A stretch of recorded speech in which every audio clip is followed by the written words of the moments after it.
la Bibliothèque nationale de France. Un nouveau cycle de conférences invite à une plongée dans les mauvais genres littéraires. Après une première séance consacrée à la peur et l'épouvante, place au plaisir. Le gentilhomme, qui était très capable d'une telle commission, s'en acquitta avec toute l'exactitude imaginable. Il suivit M. de Nemours jusqu'à un village, à une demi-lieue de Coulommiers, où ce prince s'arrêta. Et le gentilhomme devina aisément que c'était pour y attendre la nuit. Il ne crut pas à propos de l'y attendre aussi. Il passa le village et alla dans la forêt, à l'endroit par où il jugeait que M. de Nemours pouvait passer. Il ne se trompa point dans tout ce qu'il avait pensé. Sitôt que la nuit fut venue, il entendit marcher, et quoiqu'il fît obscur, il reconnut aisément M. de Nemours. Il le vit faire le tour du jardin, comme pour écouter s'il n'y entendait personne, et pour choisir le lieu par où il pourrait passer le plus aisément. Les palissades étaient fort hautes, et il y en avait encore derrière, pour empêcher qu'on pût entrer. En sorte qu'il était assez difficile de se faire passage. Monsieur de Nemours en vint à bout, néanmoins. Sitôt qu'il fut dans ce jardin, il n'eut pas de peine à démêler où était Madame de Clèves. Il vit beaucoup de lumière dans le cabinet. Toutes les fenêtres en étaient ouvertes, et en se glissant le long des palissades, il s'en approcha avec un trouble et une émotion qu'il est aisé de se représenter. Il se rangea derrière une des fenêtres qui servait de porte pour voir ce que faisait Madame de Clèves. Il vit qu'elle était seule. Mais il la vit d'une si admirable beauté qu'à peine fut-il maître du transport que lui donna cette vue. Il faisait chaud et elle n'avait rien sur sa tête et sur sa gorge que ses cheveux confusément rattachés. Elle était sur un lit de repos, avec une table devant elle, où il y avait plusieurs corbeilles pleines de rubans. Elle en choisit quelques-uns, et M. de Nemours remarqua que c'étaient ces mêmes couleurs qu'il avait portées au tournoi. Elle vit qu'elle en faisait des nœuds à une canne des Indes, fort extraordinaire, qu'il avait portée quelque temps et qu'il avait donnée à sa sœur, à qui M. de Clèves l'avait prise, sans faire semblant de la reconnaître pour avoir été à M. de Nemours. Après qu'elle eut achevé son ouvrage avec une grâce et une douceur qui répandaient sur son visage les sentiments qu'elle avait dans le cœur, elle prit un flambeau et s'en alla proche d'une grande table vis-à-vis du tableau du siège de Metz, où était le portrait de M. de Nemours. Elle s'assit et se mit à regarder ce portrait avec une attention et une rêverie que la passion seule peut donner.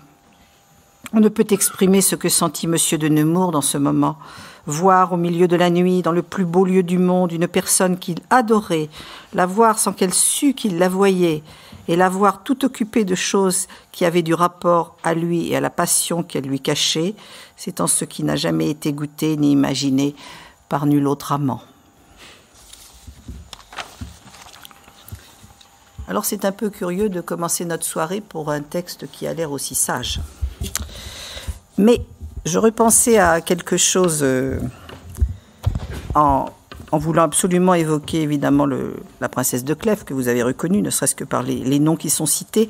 Je repensais à ce que disait Baudelaire des liaisons dangereuses. C'est une formule qui est connue de Baudelaire. Il dit « Ce livre, s'il brûle, ne peut brûler qu'à la manière de la glace ». Et j'ai toujours trouvé que la princesse de Clèves, c'était exactement la même chose. Alors je me suis fait plaisir, je dois dire, en choisissant ce texte. C'était un de mes textes de certificat de licence. Et d'une certaine façon, je pense que pour ceux qui l'ont étudié à ce moment-là, on ne s'en remet jamais tellement c'est sublime et que tout est dit sans être dit. C'est l'art de la litote du XVIIe siècle. Alors, cette introduction, pour amener une introduction plus circonstanciée sur ce cycle. J'ai voulu ce cycle, je dis je parce que c'est ainsi que ça s'est passé, j'ai voulu ce cycle parce que dans une de nos salles, la salle H, a été commencée il y a quelques années par un bon camarade qui est en retraite maintenant, Roger Musnick, tout un secteur qu'on pourrait qualifier de littérature populaire. Vous voyez pas la colonne vertébrale de la littérature la plus classique dont je m'occupe par ailleurs. Donc là-dedans, il y a le polar, le thriller, la SF, la fantasy d'expression française.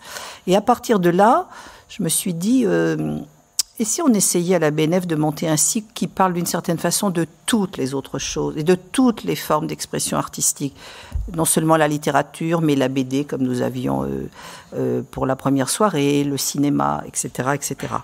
Donc avec le comparse François Angelier, et son émission dont je raffole, on s'est dit on allait faire 3 moments, d'une certaine façon, qui ressemblent à Mauvais Genre, que vous ne pouvez pas ignorer, j'imagine.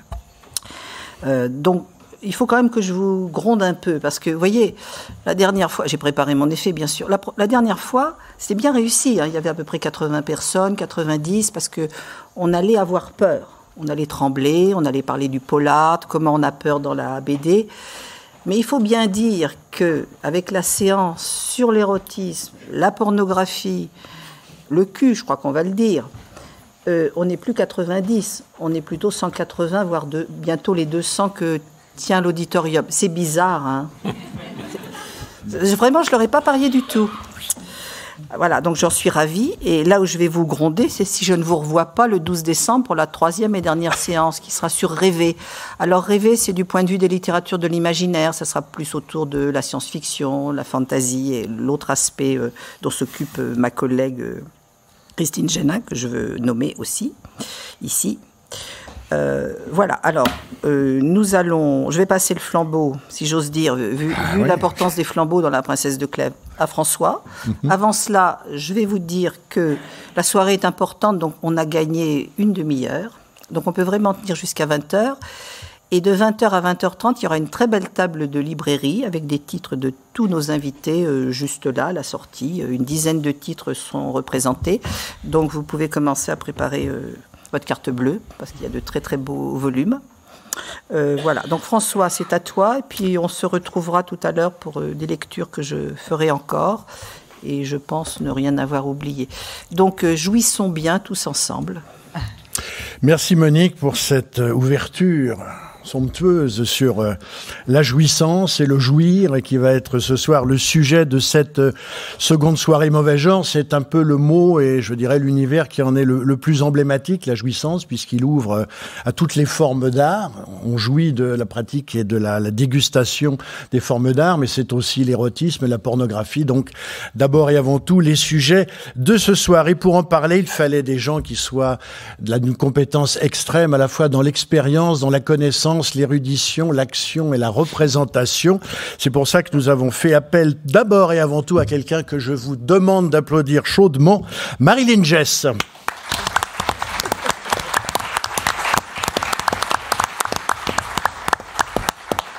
Alors Marilyn Jess, qui est une des grandes reines du cinéma pornographique français, avec Brigitte Lahaie, que vous allez retrouver bientôt d'ailleurs. Vous ne vous connaissez pas tant que ça? Non, on a tourné ensemble, mais nous n'avons pas eu une scène ensemble. On a tourné dans le même film et on va se retrouver le 19 novembre au Salon du Livre érotique. Et ça fait 40 ans que je ne l'ai pas vu, on va se tomber dans les bras. Très bien, parfait, les retrouvailles historiques de Marilyn Jess, donc, qui a été entre 1978 et 1987. Ça, c'est des dates que j'avais notées. C'est ça. La figure phare du cinéma porno, du cinéma X. 9 ans, voilà. Avec toute une pléiade de metteurs en scène, notamment Gérard Kikoïne et d'autres qu'on peut citer. Oh, bien sûr, Gérard Kikoïne, Alain Payet, Francis Leroy, bon, il y en a beaucoup qui sont plus là.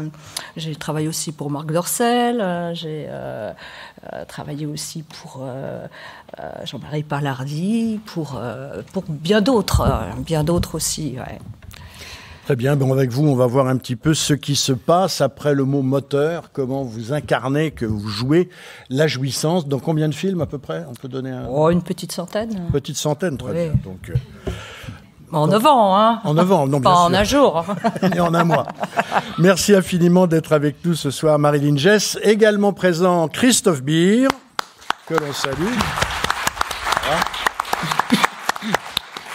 Christophe Beer, qui, au micro de France Culture, dans l'émission Mauvais Genre, dont je m'occupe maintenant depuis 26 années, donne une chronique qui sont publiées maintenant. Un 2e volume vient de paraître aux éditions Le Dilettante. Obsession, quel meilleur titre.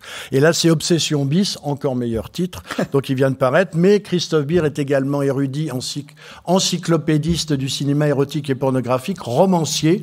Il publie d'ailleurs des romans que vous pourrez retrouver à l'issue de cette soirée. soirée. Et donc avec lui, on va voir les manières dont s'articule à la fois l'érudition, l'écriture, l'acte de création et en même temps, je dirais, l'expérience de la jouissance, puisque tous ces secteurs ne sont pas abordés froidement, mais d'une manière effectivement ardente et très subjective. Présent également Éric Valbec.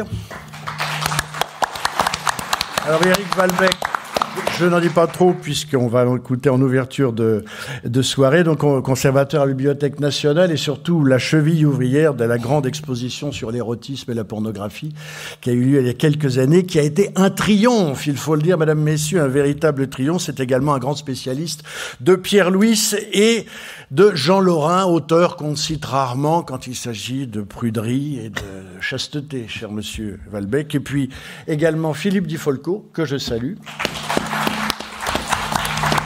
Alors, qui est un personnage d'une grande variété d'intérêts. On lui doit un livre extraordinaire sur le fils Lebaudy, un milliardaire du sucre de la belle époque, qui s'est voulu empereur du Sahara et qui a fini un peu comme dans Sunset Boulevard. Mais ce n'est pas le sujet de ce soir, on n'en dira rien. Vous êtes également scénariste avec Mathieu Amalric. Vous êtes intéressé à la mafia.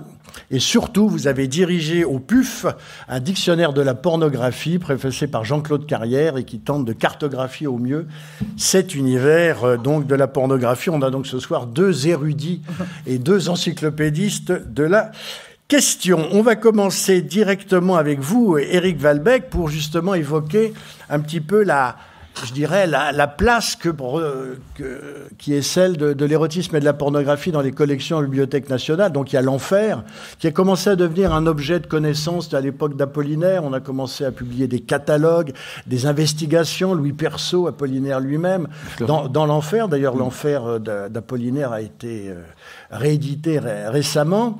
Mais vous êtes surtout à l'origine de cette collection. Comment fait-on une exposition sur un sujet comme l'enfer, comme l'érotisme et la pornographie? Et surtout, on va parler justement d'incarnation, de représentation. Comment on donne à voir les objets interdits? Il faut quand même avoir une scénographie à la hauteur et, je dirais, une sorte de muséographie qui soit quand même au contact de l'objet qu'on évoque. Éric Valbec. Oui, alors l'enfer, ça a longtemps été un mythe, hein. Les gens y pensaient, n'osaient pas trop y venir, les ouvrages sont conservés à la réserve. Et en fait, l'idée de l'exposition est venue de Marie-Françoise Quignard, qui travaillait à la réserve, et qui avait dirigé un numéro de la revue de la Bibliothèque nationale sur l'enfer, justement, sans vraiment de prétention, mais on présentait quelques livres, et ce numéro a eu un succès fou, il a été réédité, c'est bien le seul numéro de la revue de la BN qui a eu autant de succès, et de là est venue l'idée de présenter les livres de l'enfer. Ça n'a pas été gagné parce que les gens nous ont pas du tout suivis en nous disant mais vous allez présenter des vignettes qui font 6 cm de haut dans des bouquins de sade, ça va intéresser personne, c'est trop petit, il y a vraiment pas de quoi faire, présenter 500 bouquins... Et en fait, on s'y est vraiment attaché et l'idée a germé, on a rassemblé les pièces, on a cherché dans les autres enfers de l'ABN, parce qu'il n'y a pas que l'enfer de la réserve, il y a aussi un enfer aux estampes, un enfer à la photographie. Enfin, on a vraiment ratissé large, on a eu aussi beaucoup d'estampes japonaises, et puis on s'est posé la question, il faut présenter toutes ces choses qui sont parfois un peu ingrates et aussi évidemment très répétitives, hein, on va pas se leurrer, les images sont très souvent les mêmes. Comment présenter 10 volumes de Sade qui font 10 cm de haut dans une vitrine pour attirer les gens? Donc on a travaillé avec une scénographe qui est extraordinaire, qui est Nathalie Crinière, et Nathalie nous a proposé une approche un peu ludique du sujet, et il fallait absolument faire participer le visiteur dans l'exposition pour créer un lien entre des tout petits livres, des images pornographiques, des gravures pornographiques aussi, et tout ça en ayant le côté ludique, faire rentrer le spectateur là, dans ce côté-là. Donc on avait tout un système de vitrines avec des miroirs, ce qui fait que les gens qui regardaient des toutes petites vignettes érotiques se voyaient regardant les vignettes, mais voyaient aussi l'autre lecteur. En général, c'est des choses qu'on fait seul. Et là, le public se voyait en train de regarder, voyait son voisin. Il y avait des endroits où on pouvait entendre des textes érotiques qui étaient lus. On avait aussi des systèmes comme dans les gravures du 18e, le voilé, le dévoilé, où on voyait des choses et il fallait aller voir pour voir ce qu'il y avait derrière. On a présenté aussi des photos dans un endroit un peu préservé, parce que les photos c'est beaucoup plus évocateur qu'une gravure de Sade. Vous voyez bien comment elles sont. C'est toutes ces petites gravures comme ça qui sont très drôles, mais donc il a fallu faire faire rentrer le lecteur dans ce jeu-là. Et puis on avait fait un jeu sur la tour, je sais pas, vous vous souvenez peut-être, en 2008, on avait un X qui était illuminé tous les soirs et qui illuminait Paris dans la tour. Le X rose, oui, c'est la couverture du catalogue. On a aussi un partenariat avec la RATP, la station Croix-Rouge qui est fermée, et on avait pris toutes les 4x3, les publicités, et on avait on avait fait des tirages immenses de gravures érotiques et qu'on avait mis à la place des publicités. La station était fermée, hein, bien sûr, et il y avait un système de papier découpé devant les gravures, et quand le métro passait, on avait les papiers qui se découpaient, qui s'envolaient, donc on voyait un bout de sein, un bout de fesse, et puis hop, et le métro passait, et donc ça a attiré l'attention. On avait aussi des petits textes érotiques qu'on avait mis dans le métro avec le partenariat.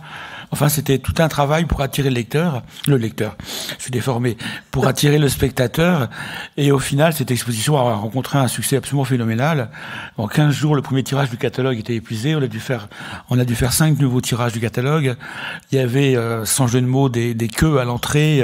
On a dû engager des vigiles supplémentaires pour réguler les gens faisaient la queue pendant 2 heures pour justement aller voir, des livres érotiques. On s'y attendait pas du tout. On a eu une presse gigantesque et mondiale. Il y a l'exposition, vu le succès, a dû être prolongée d'1 mois, ce qui se fait jamais, quoi.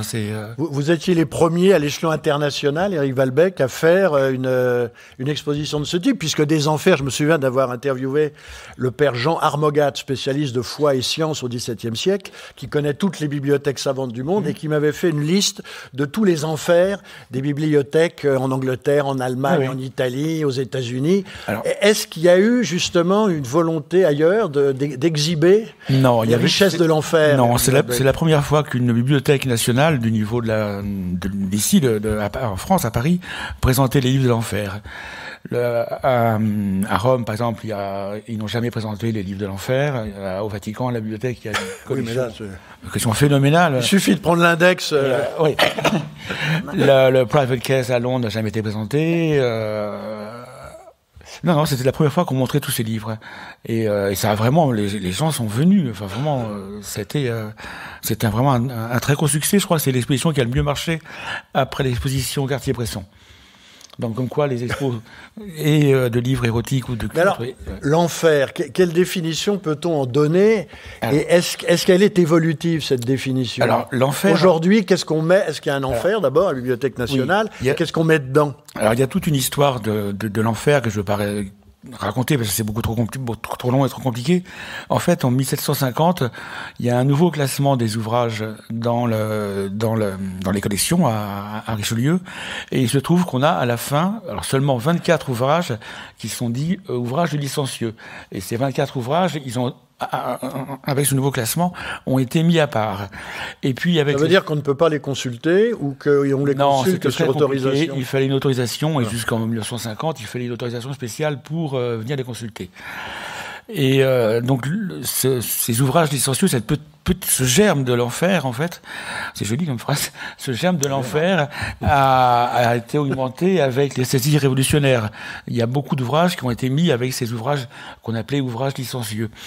Et puis après, on a eu de nouveaux conservateurs de l'ABN, et le mot enfer arrive pour la première fois dans un registre en 1836.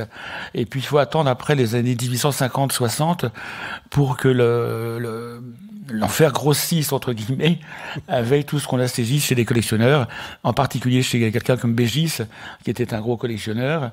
Et vous dites saisir, c'est une saisie de justice? C'est des saisies. C'est pas un legs? Non, c'est pas un legs. Il y a eu un procès, il voulait récupérer ses bouquins, et il les a jamais récupérés.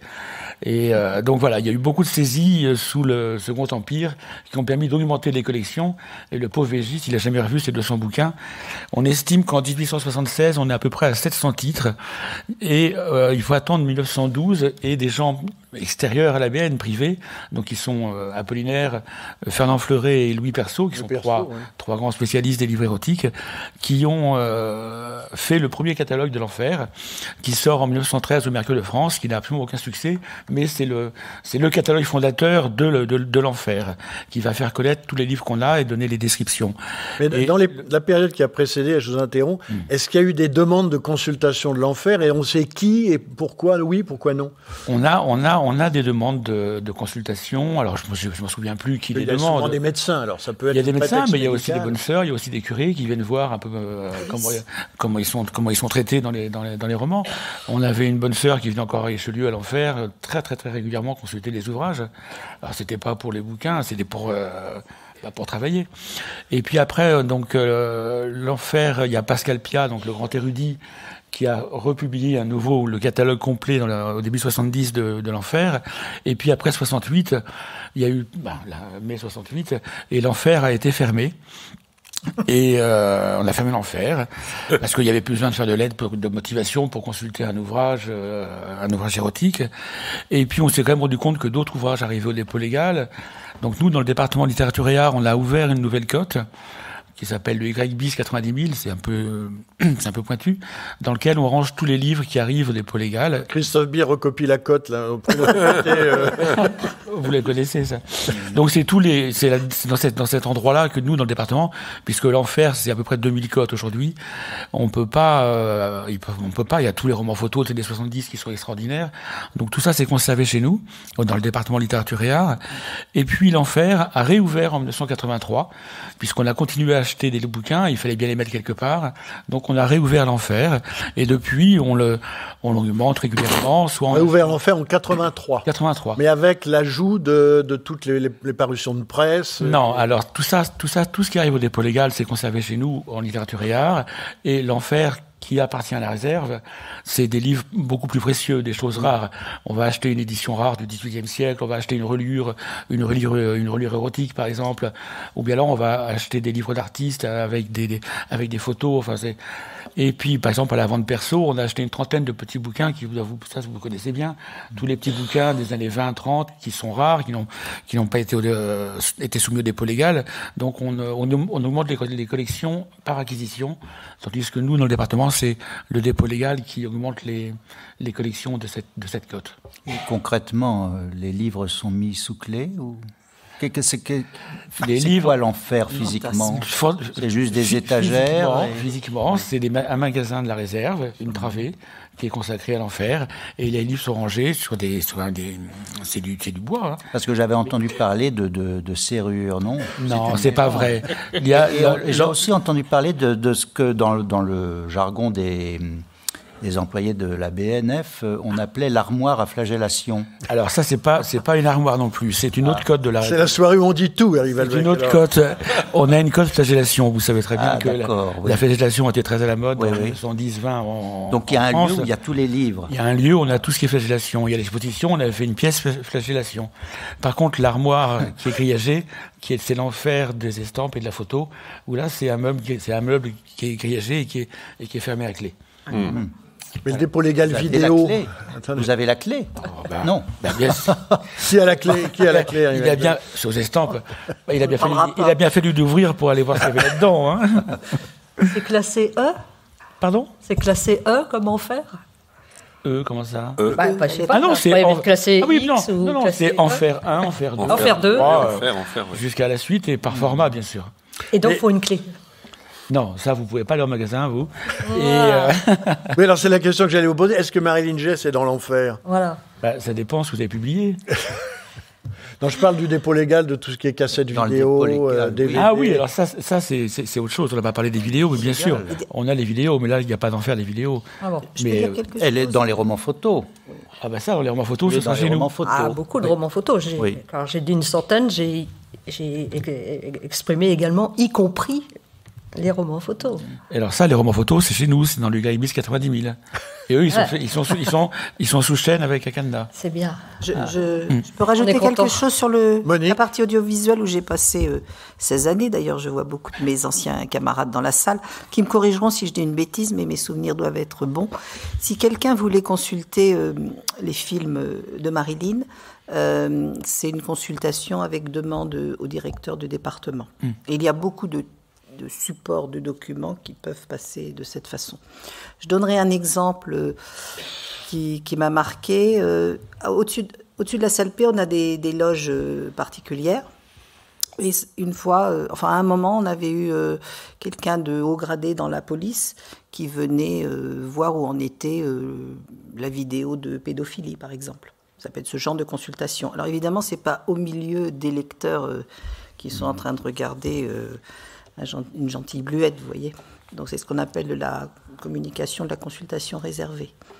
Alors, Éric Valbec, est-ce qu'il arrive qu'un document, qu'un livre, qu'une vidéo sorte de l'enfer pour être remis dans le... Non. Non. C'est l'enfer. C'est l'enfer. Voilà. Il n'y a pas de purgatoire. L'enfer éternel. C'est l'enfer ad vitam aeternam. Non. Et au contraire, il arrive qu'on prenne des bouquins et qu'on les fasse passer à l'enfer. Ah. Mais ça, c'est pour des précautions pour que le livre ne se détériore pas, parce qu'il est précieux. C'est uniquement pour cette raison. Pour la réserve, c'est uniquement parce que le livre est rare et précieux. Vous savez qu'il y a des séries de Sade, on n'en connaît que 2-3 séries complètes. Donc, le fait qu'il soit à l'enfer, à la réserve, dans les magasins protégés, c'est quand même c'est une sécurité. Et Philippe Dufolco, vous qui avez donc dirigé un dictionnaire de l'enfer, de la pornographie au PUF. Est-ce que vous êtes allé faire un tour dans l'enfer? Est-ce que pour vous c'est un lieu mythique? J'imagine qu'il y a une entrée en fer dans le dictionnaire. Oui, il y a une entrée en fer. Mais oui, j'ai visité. Je fréquente la BN depuis les années 80, mais mon camarade Valbec m'a servi de guide. De mentor. Il y a Antoine Coron aussi que j'avais bien connu à l'époque. Qui m'avait montré certains livres effectivement très précieux, il fallait mettre des gants blancs, etc.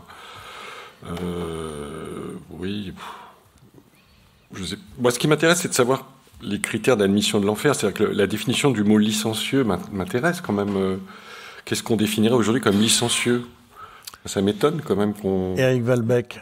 Licencieux, censuré. Non, il n'y a pas de censure dans l'enfer, parce que c'est des livres qui ne sont pas censurés, puisqu'à l'époque, ils circulaient sous le manteau, il n'y avait pas d'éditeur, c'était édité avec des fausses adresses et des fausses mentions d'édition, donc il faut pas mélanger enfer et censure. Il n'y a absolument aucune censure dans l'enfer, puisque c'est des livres qui n'étaient pas soumis au dépôt légal, qui passaient pas au ministère de l'Intérieur et qui vraiment étaient circulés sous le manteau.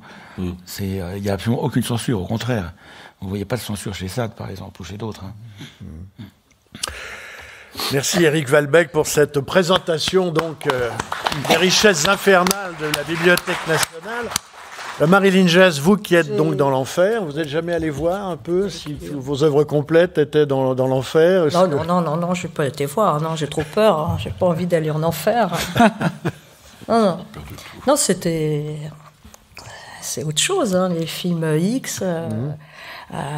Voilà, c'est une simulation aussi, et c'est une pratique filmée devant une caméra, et on n'est pas forcément à même de pouvoir jouir et d'être en pleine action, donc on est quand même arrêté par des metteurs en scène qui vous demandent de faire des choses. On n'a pas forcément envie de faire, mais c'est du cinéma. C'est du cinéma. C'est pas comme à la maison. Donc on va parler de ce cinéma. Donc une centaine de films pornographiques. Oui. Vous avez été la moins. En fait, il y a eu environ. J'ai dû en faire 60-70, mais c'est vrai que parfois une production va utiliser un bout d'un film que j'ai fait et le reconstituer dans un autre film, ce qui fait un deuxième film. Pardon ? Entre donc la fin des années 70 et la fin des années 80, votre premier film, c'est à 18 ans, vous avez tourné dans Collégien en chaleur de Georges Clerc. Ouais. Mais avant, vous aviez fait, ça n'a pas été une sorte de début comme ça spontané, avant vous avez travaillé comme modèle en photo, en roman photo. Quel a été un petit peu justement votre trajectoire, votre parcours et notamment, c'est la question justement qu'on va cesser de vous poser, c'est la manière de représenter la jouissance. Donc, quel a été un peu votre parcours avant d'arriver à ce premier film ?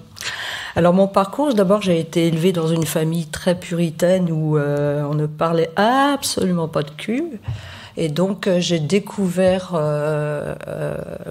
avec mes partenaires, vers 17-18 ans, ce que c'était que faire l'amour. Et puis, j'ai découvert un garçon qui était mon premier mari, qui m'a présenté à des photographes. J'ai d'abord commencé effectivement par faire des photos de lingerie, et puis évidemment les lingeries, pourquoi évidemment, de fil en aiguille, il n'y avait plus de lingerie.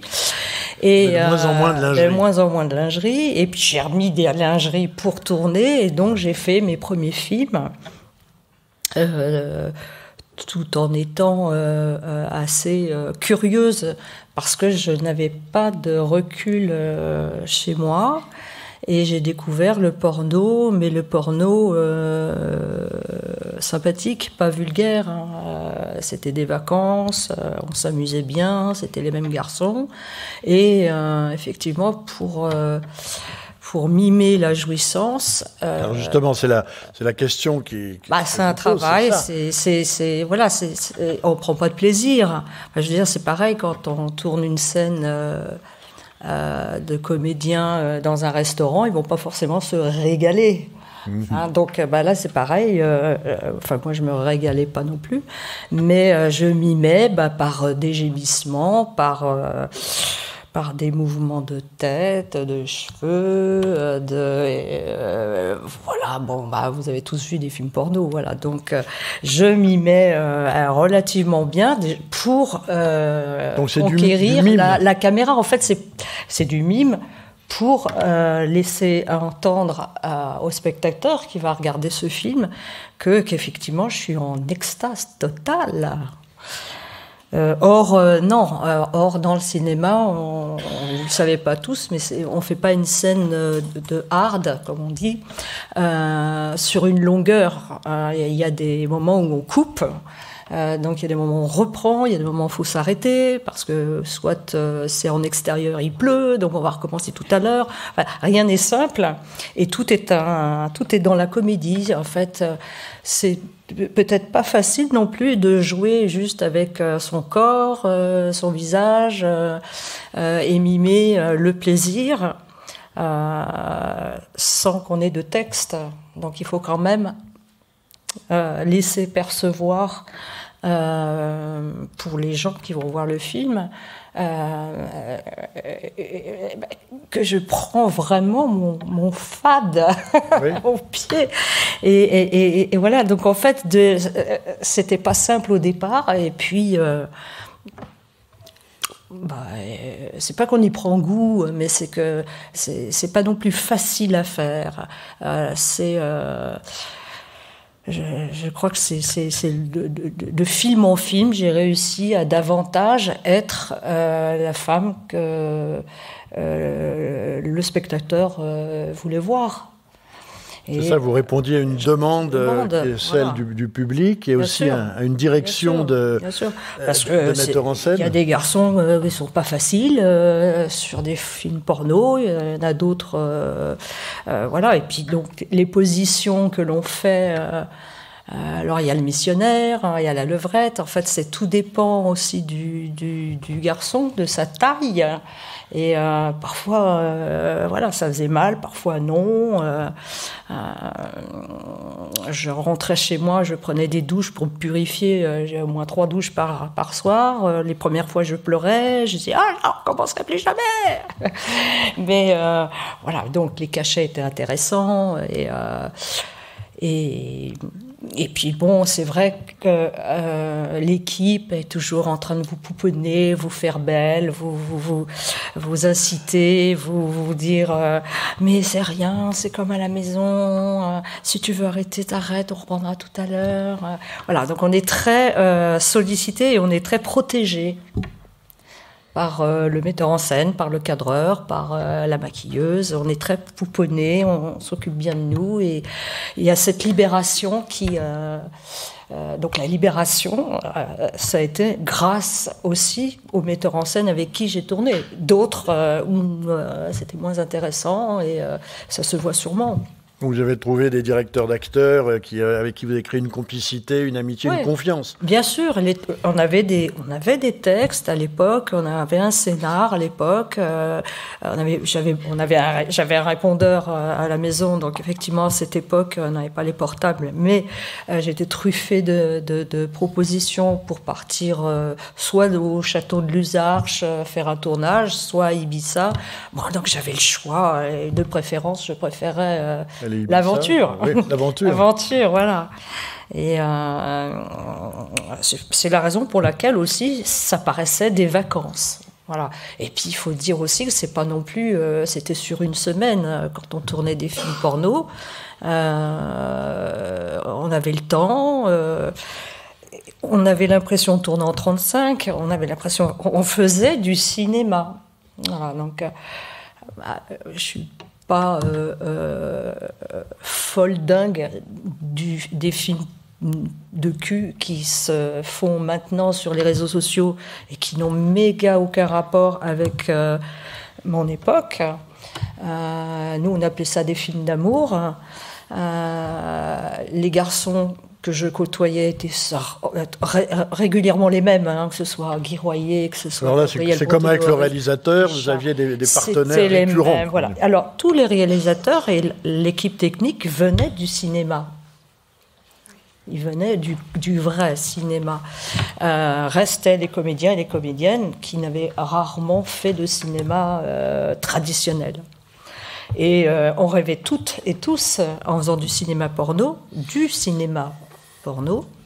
un jour d'être détecté et avoir peut-être... C'est arrivé ? Ça m'est arrivé. Ouais. Pas la même chose. Christophe Bier, vous qui êtes l'auteur directeur d'une encyclopédie du cinéma érotique et pornographique français en 18 et 35 mm. 16. En 16, pardon, 35 mm. 16 et 35 mm, autant tout ce qui est pellicule, oui. Quand on voit les films de Marilyn Jess, on a l'impression que ce qu'elle amène, comme ça, dans cet univers du cinéma pornographique, c'est une sorte d'allégresse. C'est quelque chose d'assez mozartien, une espèce de côté pimpant, de côté joyeux. Elle parlait des vacances, ça c'est le mot, dans ce qu'elle vient de nous dire, qui revient souvent des vacances. Oui, il y a quelque chose d'un peu solaire dans sa personne. Oui, enfin les vacances, ça c'est le ressenti de Marilyn. Je crois que ce que le spectateur a envie de voir, c'est un mystère, à mon avis. C'est ça qui compte en pornographie, une sorte de mystère. Dans la jouissance, le mystère. Et donc le mystère, c'est de l'ordre de la mise en scène. Donc Marilyn Jess a souligné l'importance des réalisateurs. Il faut effectivement qu'il y ait un réalisateur derrière la caméra qui soit attentif au mystère d'une comédienne. Alors il y a des comédiennes qui n'ont strictement aucun mystère, qui sont juste là... non pas pour passer des vacances enfin elles sont là. Bon, elles sont là, mais il y a pas le réalisateur est là aussi, mais il se passe rien. Donc Marilyn Jess fait partie de ces comédiennes qui avaient un mystère, qui ont eu la chance de côtoyer quelques cinéastes qui ont voulu tenter une expérience.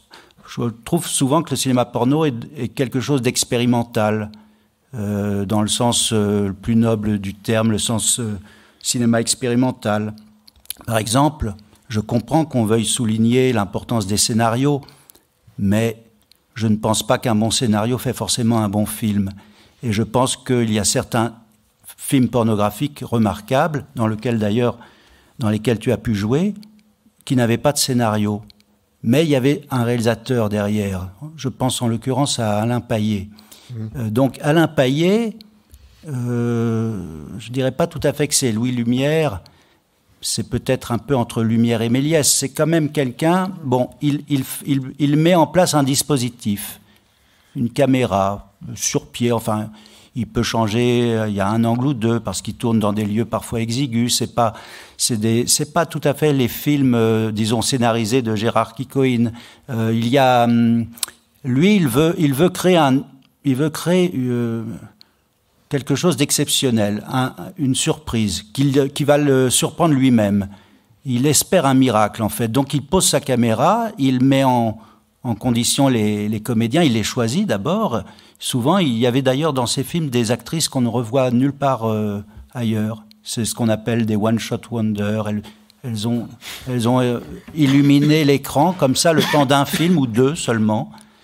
Et puis, il dit moteur. Et puis, il se passe quelque chose. On ne sait pas trop ce qui se passe. Il se passe une chose qui est peut-être... Alors, est-ce que c'est de la jouissance simulée ou pas? En fait, le spectateur, je crois, s'intéresse surtout à une émotion qui va tout d'un coup le saisir. Et je pense que souvent, les scénarios, beaucoup de réalisateurs se disent « Nom d'une pipe, j'ai fait un scénario. » Voilà, oui. J'ai un scénario, j'ai des techniciens, j'ai une maquilleuse, j'ai ceci, j'ai cela, j'ai 10 jours de tournage. Alors c'est un film, mais ils n'ont pas compris ce que souvent Alain Payet, lui, avait d'une façon très instinctive compris, et les moins bons films d'Alain Payet sont les plus scénarisés. Ils n'ont pas compris que le scénario, parfois, peut être un frein à une émotion qui va surgir. Et avec donc ce dispositif, et puis tout d'un coup un miracle qui se produit avec une équipe technique parfois très minimaliste, un chef opérateur, un ingénieur du son. Le son direct, ça peut être très important. Dans la plupart des films scénarisés de Gérard Kikoïn n'aimait pas le son direct. Il y a une dimension chez Kikoïn qu'il perd complètement. Bon, il rattrape ça d'une autre façon, mais chez Alain Payet, il y avait le son direct aussi. C'est comme si on voulait il y avait une croyance en l'enregistrement d'une réalité. Bon, mais ça reste aussi quand même du cinéma. Et effectivement, les comédiennes et leurs partenaires, tout d'un coup, il y a une chose un peu intangible qui se passe. Le spectateur va se dire, est-ce qu'elle a joui? Bon. Il va emporter tout ça avec lui. Et c'est comme ça, je pense, que des carrières de comédiennes se forment, parce qu'elles ont quelque chose en plus. Mais en fait, on dit ça de n'importe quelle comédienne, pas seulement d'une actrice pornographique. Mais c'est vrai que dans le cinéma pornographique, il y a cette dimension, il y a peut-être un mystère encore plus grand, mais finalement, je crois que ce mystère n'est pas plus grand que celui d'Ava Gardner. Simplement, il y a tout d'un coup sur l'écran surgit quelque chose qu'on a du mal à définir. D'ailleurs, bien malin qui pourra un jour définir le plaisir ou la jouissance. Donc avec Marilyn Jess, on a eu des moments comme ça, sinon elle n'aurait jamais pu faire une carrière aussi longue, parce que 78 à 86, c'est pas mal hein, pour une carrière de comédienne. Les carrières en général, c'est 2 ans, 3 ans. Donc, il y avait quelque chose, indéniablement, qui marquait la pellicule. Il y avait une alchimie qui se créait, et l'alchimie était parfois beaucoup plus éloquente quand il y avait derrière la caméra un cinéaste attentif à son travail, qui lui-même était dans une sorte de danger, une expérimentation. Voilà ce que je peux dire. Ah, c'est bien. Ça me convient. Hein? Marilyn Jess, tu as des souvenirs justement avec Alain Payet Oui, c'est vrai qu'Alain Payet. Tournage. Alain Payet sur certains. Oui, c'est vrai qu'on tournait en son direct. C'était. Oui. Mais la magie, comme tu le soulignais, intervenait parce que quand même, on n'était pas à la lettre près sur le scénario. Donc il nous laissait quand même des moments où nous pouvions, chacune de nous ou chacun de nous, les comédiens, exprimer autre chose que ce qu'il avait demandé. Après, la magie, c'était qu'il faisait confiance. Bon, je ne veux pas me vanter, mais quand je détournais un tout petit peu ses écritures, je le détournais un peu, et je ne lui disais pas que j'allais faire autrement. Il le prenait parce que c'était ma sincérité, c'était ma façon de voir et d'exprimer le ressenti du texte, du scénar. C'était ma façon de le voir. Donc j'avais vraiment carte blanche et je lui ai fait toujours confiance.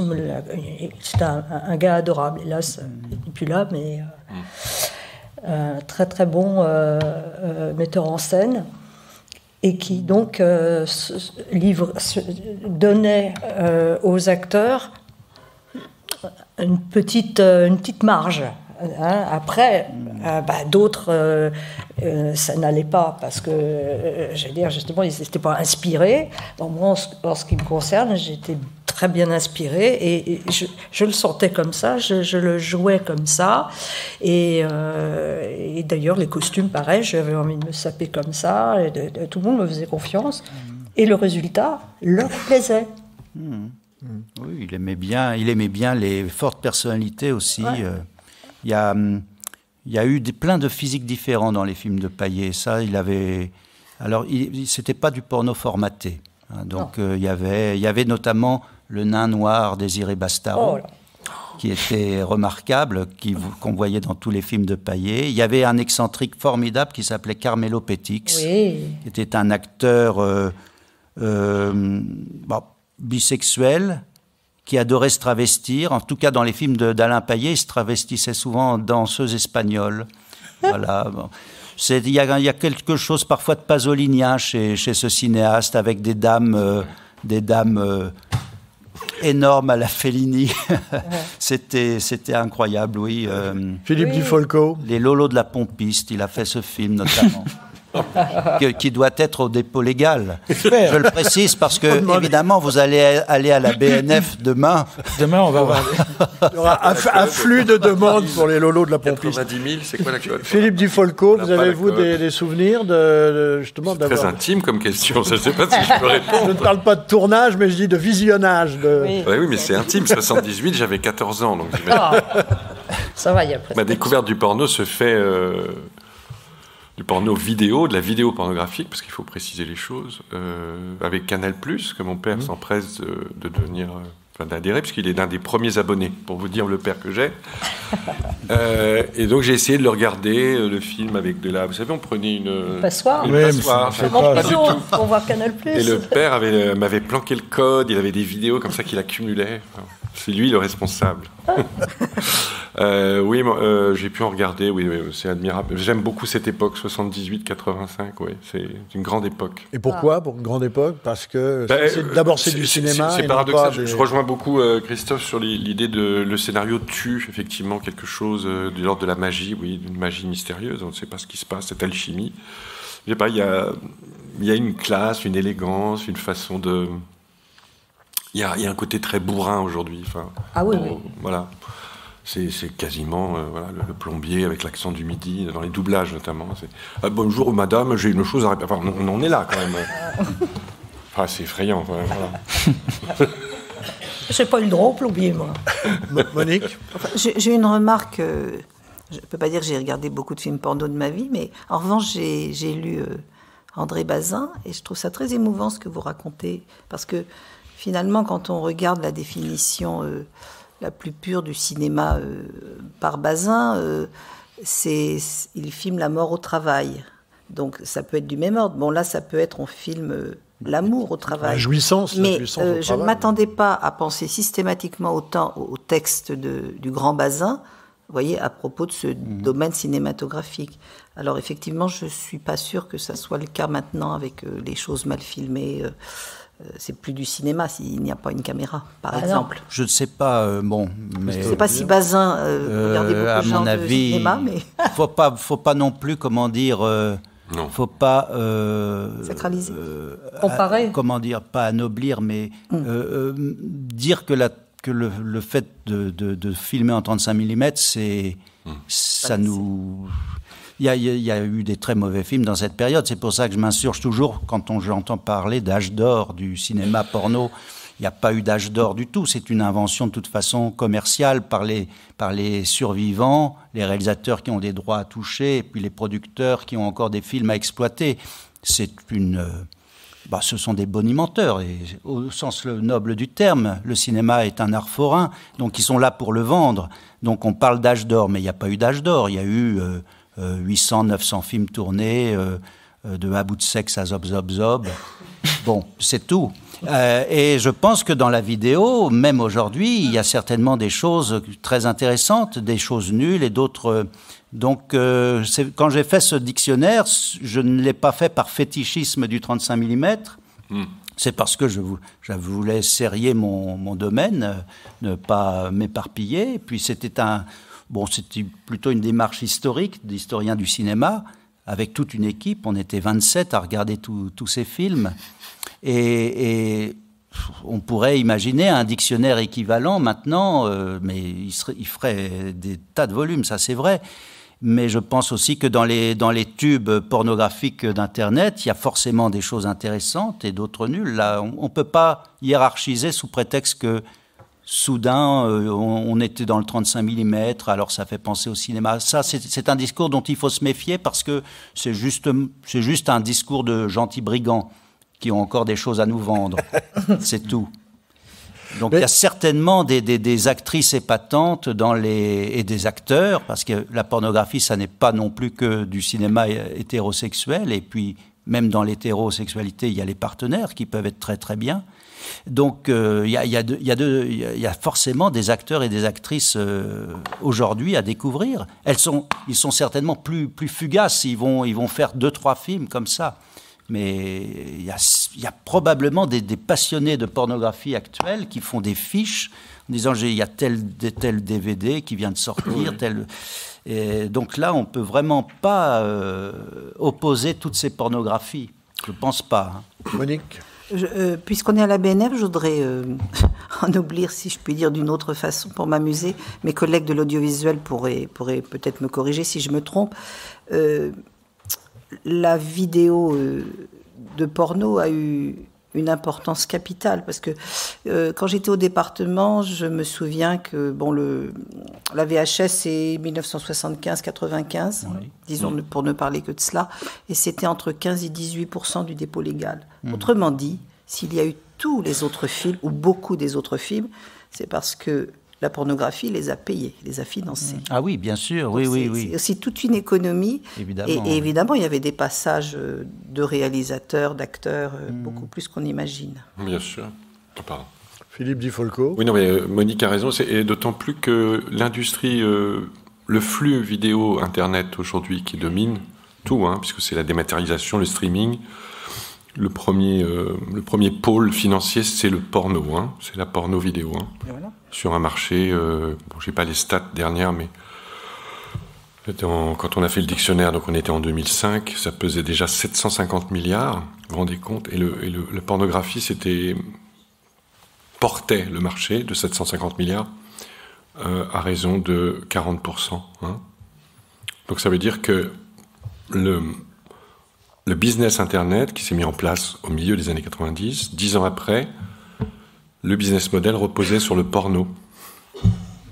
C'est extraordinaire. Bon, il faut le dire quand même, il faut le rappeler. Bien sûr. On va revenir sur votre dictionnaire, Philippe Di Folco, mais avant cela, peut-être une lecture. Alors, on s'est un peu décalé dans les lectures. Voilà. Mais c'est pas un problème pour des gens pleins de souplesse comme nous. J'aurais dû lire, après ton intervention, Éric, le début du texte liminaire du catalogue X. Et c'est un extrait de Thérèse Philosophe. Thérèse Philosophe, le grand Robert Darnton, qui s'y connaissait un peu en histoire du livre et en Lumière, l'époque des Lumières, le qualifiait de roman philosophico-pornographique. Ça paraît être un oxymore comme ça, mais pour Darnton et pour nous, sans doute pas. Donc Thérèse Philosophe. Enfin, mon cher comte, vous commenciez à vous sentir fatigué de mes refus lorsque vous vous avisâtes de faire venir de Paris votre bibliothèque galante. Et comme il y a le mot bibliothèque, c'est pour ça que c'était le texte liminaire du catalogue, bien sûr, la bibliothèque.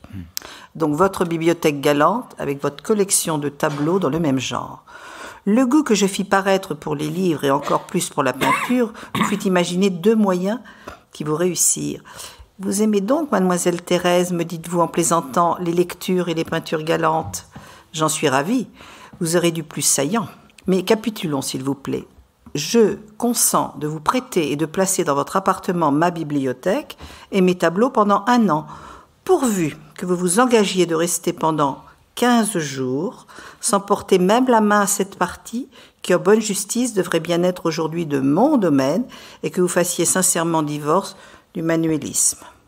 Point de quartier, ajouta-t-vous, il est juste que chacun mette un peu de complaisance dans le commerce. J'ai de bonnes raisons pour exiger celle-ci de vous. Optez. Sans cet arrangement, point de livre, point de tableau.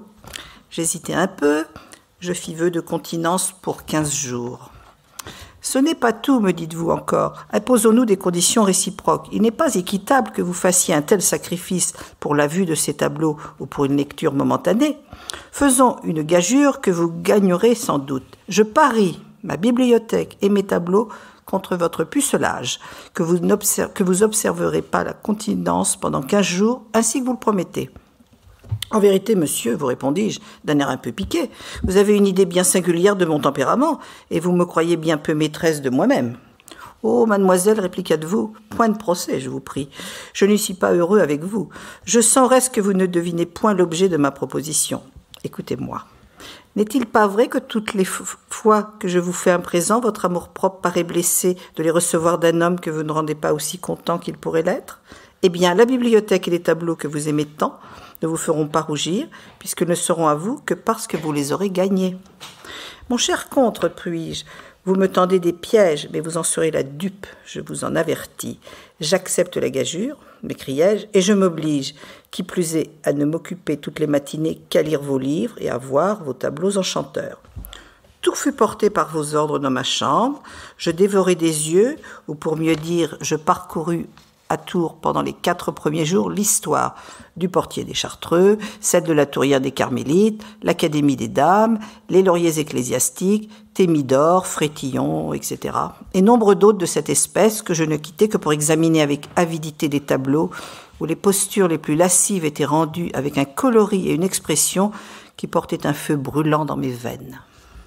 Merci, Monique. 1700...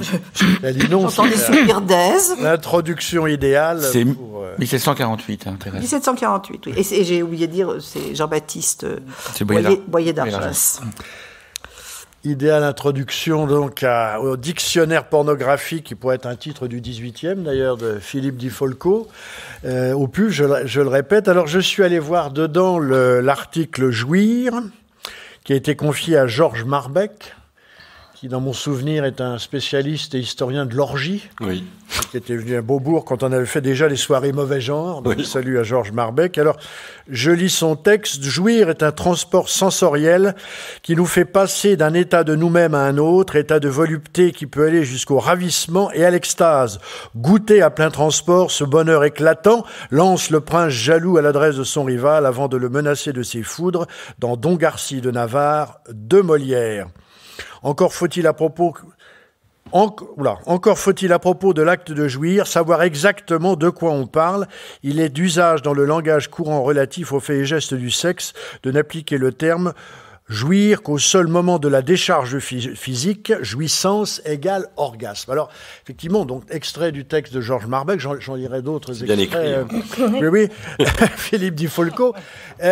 Il a fallu d'abord dresser la liste des entrées. Oh là là, vous demandez de revenir sur cette... Ah bah oui, non, vous êtes là pour narrer un peu cette aventure du dictionnaire de la pornographie. Je suis allé voir par exemple les écrivains. Ouais. Alors il y a Apollinaire, Arétin, Bataille, Fourier, Genet, Guyotat, Sade, Louis et Proust, entre autres. Il y a tout un... Il a fallu faire des choix. Alors comment avez-vous construit votre propos? C'est un travail d'abord... Autant Christophe Beer dans son encyclopédie, c'est l'encyclopédie du cinéma érotique et pornographique en 16 et 30. Bon. Voilà. Mais là, vous aviez un secteur qui est entièrement à construire. Oui, effectivement, c'est le mot, entièrement à construire. C'est une aventure d'abord qui a... c'est typique des années 2000. C'est-à-dire qu'il s'est passé au tout début des années 2000, dans le milieu un peu universitaire, cool, disons, le cool, pas le hard, pas le méchant, l'envie de déconstruire la pornographie.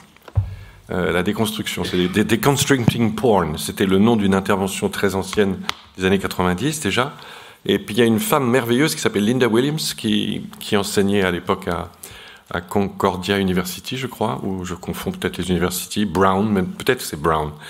Et Linda Williams avait créé tout un recueil qui s'appelait Porn Studies, qui a été vraiment le premier travail incroyable de déconstruction de qu'est-ce que la pornographie, qu'est-ce que l'obscénité, qu'est-ce que l'off. Elle avait inventé, par exemple, off-scene et on-scene. Très, très beau double paradigme. Mais voilà, moi, ça m'a beaucoup aidé. Et après, j'ai un autre passeur merveilleux qui n'est plus de ce monde, malheureusement. Il y a beaucoup de morts, d'ailleurs, dans ce dictionnaire. Oui, c'est presque 20 ans. C'est Ruven Augien, qui est un merveilleux philosophe, un grand spécialiste de Kant, de la morale, de l'éthique, et qui a écrit au PUF, 2 ans, 3 ans avant le dictionnaire, Penser la pornographie. Alors ça a été le début d'une aventure, et il m'a fait rencontrer le PDG de PUF, à l'époque, des PUF, ça fait bizarre ce mot, hein, Presse universitaire de France, Michel Prigent, encore un disparu, et qui a dit oui, c'est une bonne idée. Mais j'ai dit, mais attendez, c'est quand même risqué pour votre maison. Non, mais c'est bon, on va le faire. Ils viennent de sortir un dictionnaire de la flagellation et de la fessée. Alors, voilà. Non, mais à l'époque, continuité conceptuelle. Et donc, on a réuni avec un comité scientifique dans lequel il y avait Madame Canto-Sperber, etc. Il y avait beaucoup d'Américains, de Français, de gens du monde entier. D'ailleurs, on a réuni 105 intervenants, des écrivains, des spécialistes, C'était incroyable, c'est une aventure presque paritaire, homme-femme. On a abordé avec Madame Boursier, par exemple, Sam Boursier, quelque chose de totalement neuf, qui est le post-porn. Elle a inventé dans ce dictionnaire, pour le dictionnaire, le concept de post-porn qui est aujourd'hui très très répandu dans les communautés LGBT, etc. Et voilà, donc il a fallu évidemment faire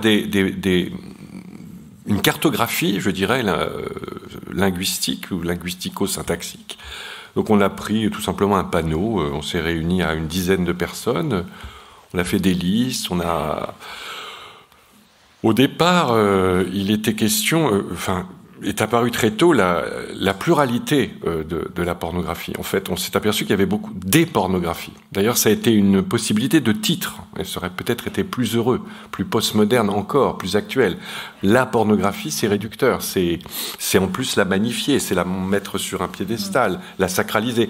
Des pornographies, ça la rendait un peu plus humble, plurielle et même plus proxime. C'est-à-dire, effectivement, il y a des pornographies...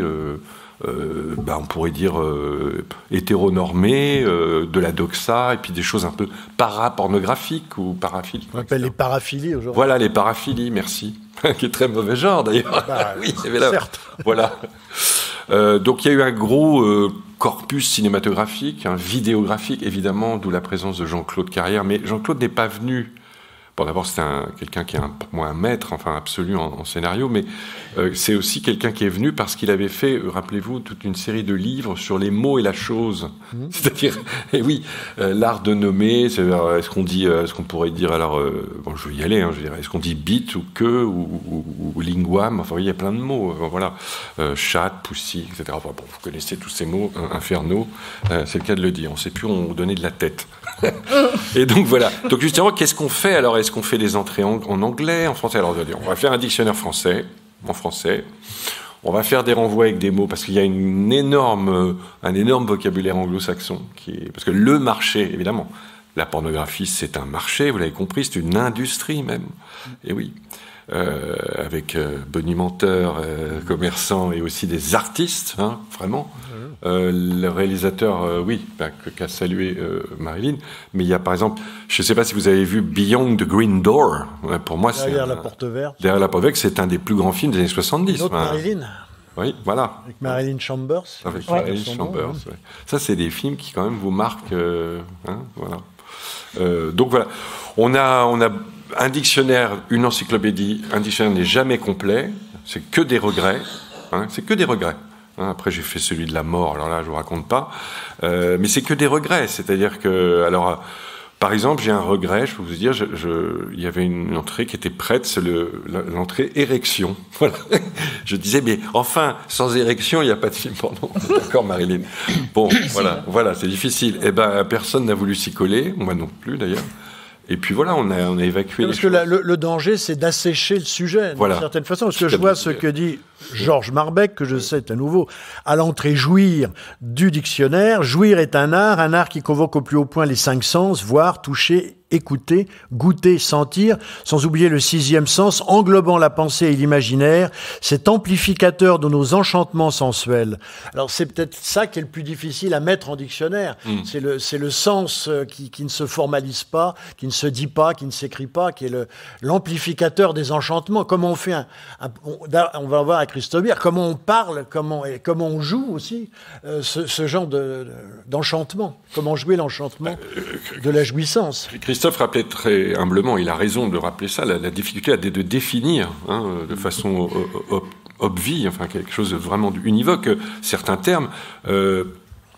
Moi, ce qui m'a posé question dès le départ avec notre comité scientifique, c'est la question de l'esthétique. C'est-à-dire, est-ce que la pornographie est une esthétique ? C'est une question très complexe qui renvoie d'ailleurs à des problèmes de philosophie morale et d'éthique. Donc c'est très complexe.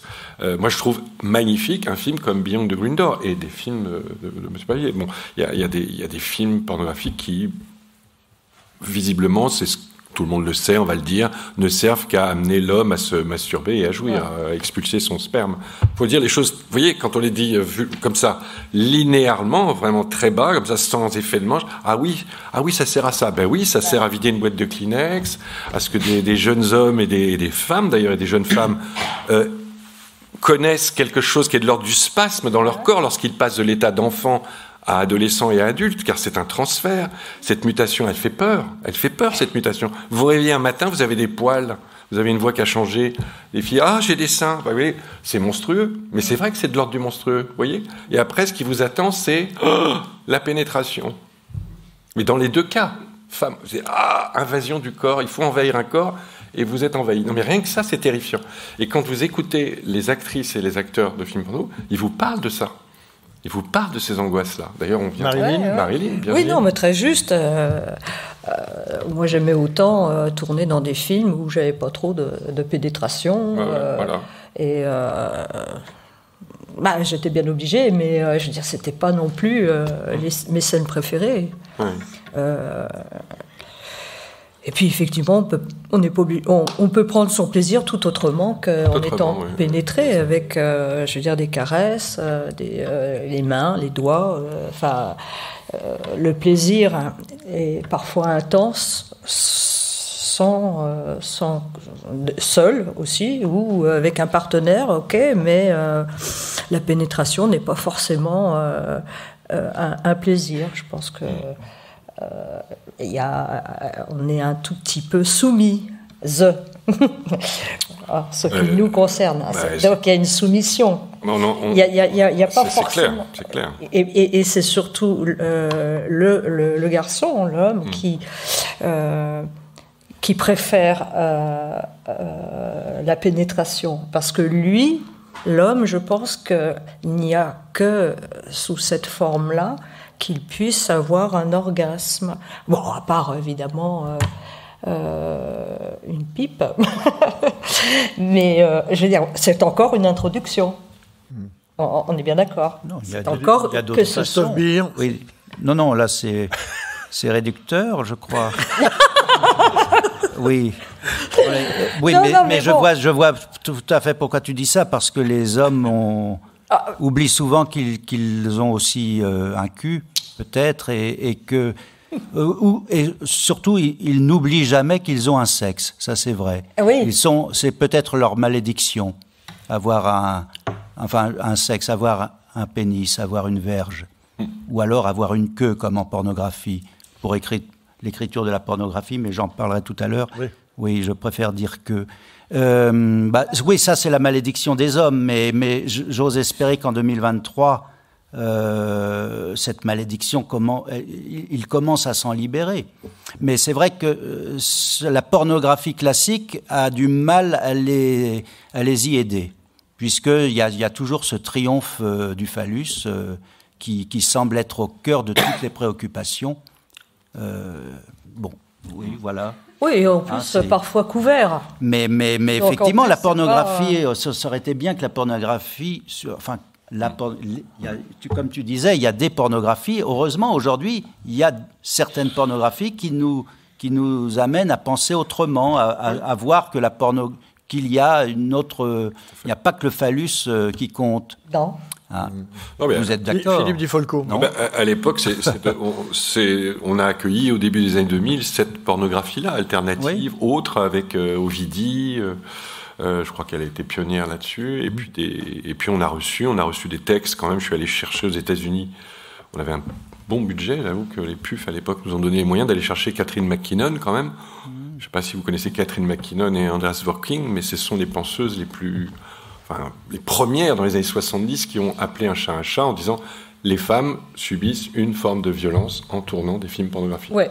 Et ça, elles l'ont dit très fort, de façon, vous savez, comme on le faisait dans les années 70, le point levé, le côté women's lib, c'est vraiment magnifique de voir cette puissance du féminisme à l'époque.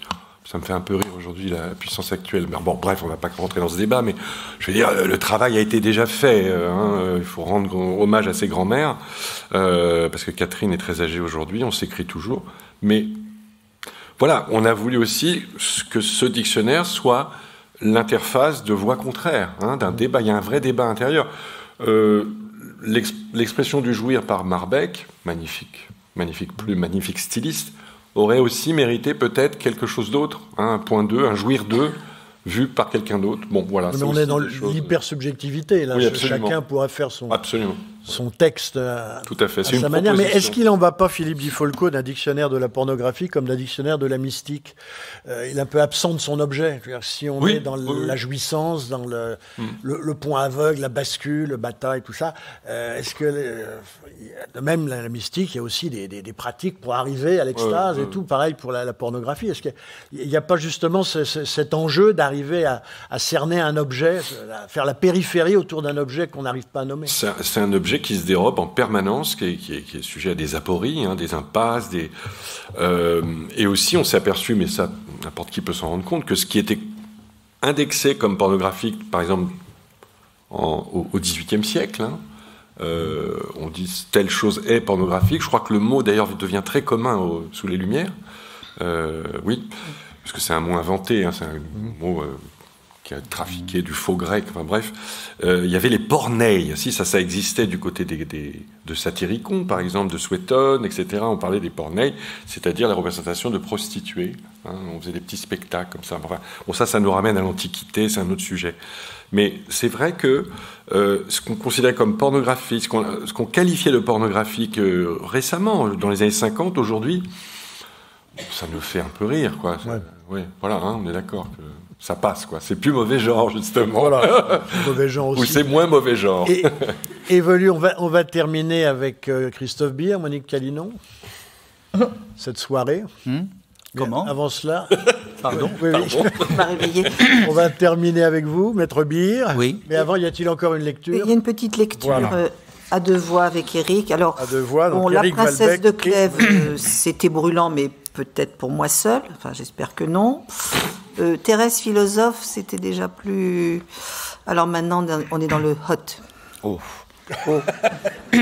C'est un petit texte d'un auteur de la fin du XVIIIe que j'aime beaucoup, qui s'appelle Félix Nogaret, qui a été bibliothécaire et qui a... Oh bah alors. Oui. Que des qualités. Et qui est né en 1740 et qui est mort en 1831, et qui a publié pas mal de petits ouvrages très mignons, d'autres chez Cazin, et des textes érotiques, même parfois un peu... Et c'est à lui qu'on doit aussi le miroir des événements. Ça doit te dire quelque chose, François, parce que c'est dans le miroir des événements qu'il invente le personnage de Frankenstein, qui va créer un homme artificiel. Absolument. Et c'est intéressant parce que Marie Gess, ça joue aussi une femme robot. Ouais. Donc on pourra terminer avec... Et donc Marie Céleste est directement inspirée de Frankenstein en rajoutant un N et en publiant 30 ans après son célèbre roman. Frankenstein, 1816. C'est Frankenstein, alors que lui c'est K-E-I-S. Donc là on va vous lire le début d'un petit dialogue qui s'appelle le con et le vie. Donc on a chacun un rôle. Toi tu fais le con et moi je fais le vie. A priori c'est plutôt comme ça. Vas-y. Mais Attends. J'avais envie qu'on inverse, moi, mais tu n'as pas voulu cet après-midi. Oui, alors, et ce texte-là, on l'avait fait enregistrer à l'exposition, et les gens devaient mettre leur tête dans des énormes entonnoirs en feutrine rose pour l'entendre. Et donc, dans l'exposition, on voyait des gens qui avaient la tête dans des gros entonnoirs comme ça, pour écouter ça, pour écouter des textes il y a des textes de Éluard, les textes d'Aragon. Enfin, c'était assez étonnant comme situation, quoi. Alors, je ne sais pas pour toi sur cette estrade, mais pour moi, c'est quand même plutôt un rôle de composition, tu vois. Oui. On va voir ça. Donc là, on est en 1787. Et c'est extrait d'un livre qui s'appelle Le Camp et l'Envie, qui est extrait de l'Arétin François, par un membre de la Société des épices de Vénus. Joli. Doucement, doucement. N'ayez point peur, je me pose point à terre, je fais tout en l'air. Bon, c'est que si ma maîtresse s'éveillait, tout serait perdu. La circonstance est favorable, elle a les cuisses écartées, la couverture est tombée dans la ruelle, je fuis au bord du lit, le drap est relevé, la lampe vis-à-vis de moi, avancez. Me voilà. Ciel! Ah, Dieu! C'est donc là ce qu'on appelle l'envie? Oui, cher petit con d'amour. Je mourrais d'envie d'en voir un. Mais ce n'est rien de me voir, c'est tout de me sentir. Comme vous remuez, comme vous grandissez, et c'est drôle. Oh, si j'osais! Ne me touchez pas. Oh, nature! Les grosses veines. Oh, le joli poil! Vous en avez aussi? Là-dessus, le dessous, les environs, il n'y a rien comme cela. Vous en dites peut-être autant au premier de mes semblables. Vous n'avez point de semblable, non, d'honneur. D'honneur? Quoi? Vous connaissez ce monstre? Il me fait bougrement enrager, ainsi que je ne fais quelque autre foutu mot de sagesse, devoir et vertu que ma chienne de maîtresse a toujours à la bouche. Viande creuse dont je ne puis me repaître, moi. Que je vous aime de cette humeur. En parlant votre langue et la mienne, vous me donnez une liberté qui m'enchante, car je ne suis foutre que trop gêné de bander si raide et de ne pouvoir que vous regarder. Gentil Conneau, extase et décharge, c'est en effet ce que nous convient. Le reste nous est étranger. Tutoyons-nous, mon charmant petit abricot. Loin de nous ces compliments d'usage de messieurs les 40. Notre société de 2 à 2 ne recherche, ne savoure que le plaisir et se fout de la cérémonie. Hop là. Bravo. On a la troupe de la Bibliothèque nationale. On va terminer cette soirée avec vous, Christophe Beer, et justement avec ce dont vous avez choisi de nous parler, c'est-à-dire la manière dont vous êtes, je le répète, donc érudit encyclopédiste, bibliographe, biographe, vous êtes romancier, vous avez travaillé aussi bien pour Média 1000, maintenant vous éditez vos propres textes, mais on va savoir dans quel contexte. Vous êtes chroniqueur radiophonique, vous êtes acteur, vous avez été acteur pour Jean-Pierre Mocky, vous êtes maintenant actrice pour Bertrand Mandico. Il y a tout un panel d'activités et il y a quelque chose qui les rejoint, il y a toute une dimension, je dirais, expérimentale, où tout arrive à s'articuler. Mais oui, et c'est à moi de le dire. Justement, j'ai vu il y a très peu de temps une causerie avec Annie Lebrun qui vient de sortir il y a eu un livre-bouquin sur l'ensemble, pas l'ensemble de son œuvre, elle est trop vaste, mais une sélection. Donc elle était dans une librairie et elle parlait et en fait elle parlait beaucoup de l'idée de soustraction, soustraire pour arriver peut-être enfin à un terme unique qui pourrait la définir ou le moins mal la définir. Et quand on regarde effectivement en 4e de couverture le bouquin, il y a écrit Annie Lebrun est poète. Point. Et donc elle n'est ni pamphlétaire, ni essayiste, ni... Elle résume tout ça par un seul mot. Alors, je pense que c'est toujours bien d'essayer de trouver un mot qui résume tout, mais bon, alors, ça me plairait bien, peut-être poète. Mais alors, Annie Lebrun, j'ai découvert aussi, ça fait longtemps que je la lis, et dans certains de ses textes, on la découvre comme une des défenseuses, c'est peut-être un peu inattendu, mais en fait pas vraiment, quand on connaît aussi son travail sur Sade, c'est une des défenseuses de la pornographie, à sa façon. Donc il y a un texte, c'est très court, là je vous lis ce qu'elle écrit sur la pornographie, c'est dans son livre Du trop de réalité chez Stock, qui est vraiment un de ses plus beaux livres.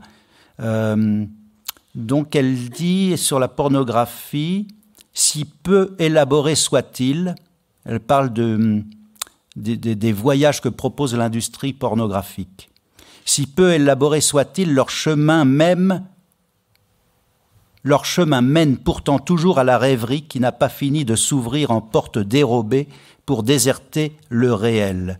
Et c'est d'être aussi heureusement déplacé que ce monde des publications et des films X court le long d'une autre, tel son double enjoué, où aucune autre fin que sexuelle n'est envisageable pour quelque situation que ce soit. Comme les enfants gourmands imaginent un monde de maisons en chocolat et de rues en nougatine où tout se lèche, se suce et se mange, le porno est un de ces mondes merveilleux où la réalisation du désir devance sa formulation. Enfin, la démesure de copulation, où les vulves n'ont pas trop de largeur de l'écran pour s'ouvrir à des phallus qui prennent d'assaut la diagonale de l'image, donne à ce monde les prestiges de l'irréalité et même, étrangement, ceux de l'irréalité passionnelle. Donc ça, je trouve que c'est une superbe définition de la pornographie. Alors, il y a un autre auteur que j'affectionne, c'est Esparbeck, que Pauvert appelait le dernier des pornographes. Donc j'ai connu un petit peu Esparbeck. Il a fait le plaisir d'éditer un de mes romans porno qui s'appelle « Comment je suis devenu le toutou de ces dames », qui malheureusement est épuisé. Il faut qu'on le réédite absolument. Alors Esparbeck, lui, peut-être qu'il parle de la même chose, mais il est un petit peu plus torturé. Et il voit plutôt de la salissure. En fait, il dit en substance, sur son travail de pornographe, il a écrit une centaine de textes pornographiques. On ne vit pas impunément ses fantasmes. À force de s'y livrer, on devient tordu. Et il dit que le pornographe est un rêveur éveillé qui essaie de vous aspirer traîtreusement dans ses songes. Donc il parle de salissure aussi. Mais ça, c'est son côté certainement un peu torturé et judéo-chrétien. Et effectivement, moi, je lui avais dit, mais en fait, le lecteur aussi, ça, il parlait de son expérience d'auteur, mais le lecteur aussi peut se sentir sali ou tiré dans ses songes, ou alors trouver dans la pornographie matière à déserter le réel, pour reprendre la formule d'Annie Lebrun, que je trouve... D'ailleurs, je me demande si ça n'est pas peut-être une tentative de définition de jouir, déserter le réel. Puisque le réel, je pense, nous empêche de jouir. Donc déserter le réel. Et alors, c'est vrai que, devenant écrivain, en fait, d'abord, il y a eu un livre. J'en parle dans un bouquin, L'obsession du Mato Grosso, qui est une sorte d'autobiographie d'une obsession que j'ai. Et à 14 ans, je découvre dans un supermarché, pendant que mes parents font des courses, et alors nous sommes en 1982, c'est une époque où il y avait tous ces romans de poche qui maintenant sont dans les collections de pornographie, pas dans l'enfer, mais dans les collections pornographiques. Il y avait plein de romans de poche comme ça en 1982. C'était encore une époque où l'imaginaire n'avait pas déserté notre réel. Parce que là, maintenant, notre réel commence à s'appauvrir et on manque d'air. Annie Lebrun parle souvent de l'air, de se sentir asphyxié. Donc, elle est tout le temps à la recherche de ces terrains où on a encore un peu de liberté pour respirer comme les poètes. Et donc, la poésie s'est invitée à moi à 14 ans avec un petit ouvrage qui coûtait 5 francs parce qu'il était dans une corbeille de livres de solde, Attelage humain. Alors la couverture était intrigante puisqu'on y voyait un homme et une femme attelés, harnachés, il y avait une petite aigrette sur leur tête et puis le dessin était coupé mais on voyait des rennes, il y avait un mort. Je dis tiens mais c'est bizarre ça. Bon, j'ai trouvé ça curieux. Enfin, d'ailleurs, je dois être un petit peu ému de vous en parler parce que curieux n'est pas le mot. Je trouvais ça, au contraire, excitant. Ça m'a saisi. Je l'ai acheté immédiatement. Je suis passé à la caisse, puis après je suis revenu dans le magasin, l'air de rien, pour continuer de faire ce que j'avais. C'est-à-dire, j'allais tout le temps lire. Mais à cette époque, on voyait des tas de choses dans ces supermarchés. C'était incroyable. C'est comme ces rues de Nougatine dont parle Annie Lebrun dans son texte. Là, il y avait les brigades mondaines aussi. Extraordinaires, les brigades mondaines. Pour uniquement pas les passages policiers, mais les passages où les antagonistes étaient tous des sadiques avec des idées tordues. Bon, ça faisait partie de l'éducation sexuelle de certains lecteurs à l'époque.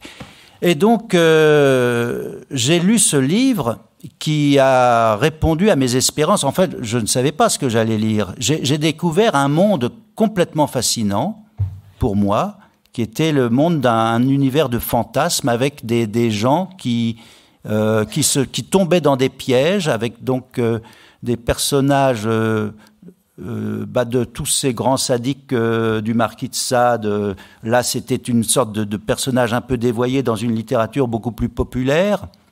Ça n'était pas le style du Marquis de Sade. Et puis, leur bonheur, c'était d'atteler des gens à des carrioles et puis de les cravacher pour faire quelques mètres. Enfin, en littérature, on fait plus que quelques mètres. Parce que c'est vrai que ce fantasme, certains essayent de le réaliser, ils arrivent à... C'est pas évident, hein. C'est pas évident de courir comme ça, harnaché. Et donc, en littérature, on a cette chance de pouvoir faire des kilomètres sur un attelage.